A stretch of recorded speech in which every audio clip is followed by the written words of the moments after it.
இன்றே டவுன்லோட் செய்து உங்கள் ஃபேவரட் ஷோக்களை என்ஜாய் பண்ணுங்க. இங்க பாருங்க, நாங்க ஒண்ணு மாத்த சொல்லல. வரி போடுறதுக்கு ஏதாவது வழி இருக்கான்னு தான் கேக்குறோம். இருக்குமா, ஆனா அதுக்கு ஒரு பரிகாரம் பண்ணணும்.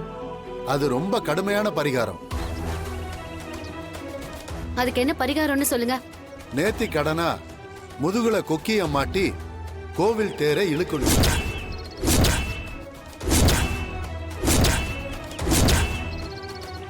கோவில 3 சுத்து சுத்தி வரணும். ரொம்ப கஷ்டமான பரிகாரம்மா. இத செஞ்சு முடிக்கிறதுக்குள்ள அந்த கொக்கி தோலை பிச்சிருச்சுன்னா அம்மன் உங்களை ஏத்துக்கலன்னு அர்த்தம். அதுக்கப்புறம் காலத்துக்கும் இவங்களுக்கு வரி போட முடியாது. அந்த பரிகாரத்தை நான் பண்றேங்க.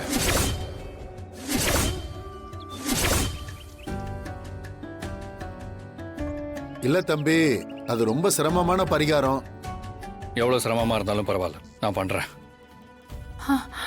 இந்த பரிகாரம் பண்றதுக்கு கடுமையான விரதம் கடைபிடிக்கணும். 48 மணி நேரம் விரதம் இருந்து நீராகாரம் தவிர வேற எதுவுமே சாப்பிடக்கூடாது. ரொம்ப சிரமமான காரியம். சரியா விரதம் இருக்கலனா நேர்த்தி கடனை முழுசா செஞ்சு முடிக்க முடியாது.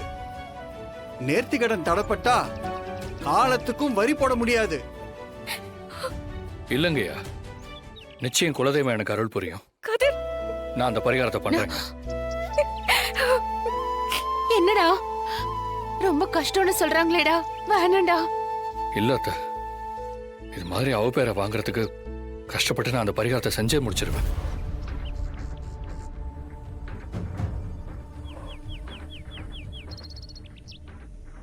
நேர்த்தி கடன் பண்ண போறியா? பாப்போம்.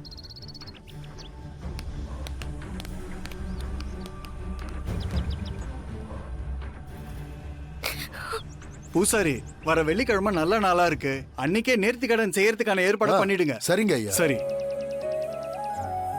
தம்பி, நேர்த்தி கடன் பண்ணி முடிச்சதுக்கு அப்புறம் நாங்க வந்து வரி வாங்கிக்கிறோம். வாங்கப்பா போலாம்.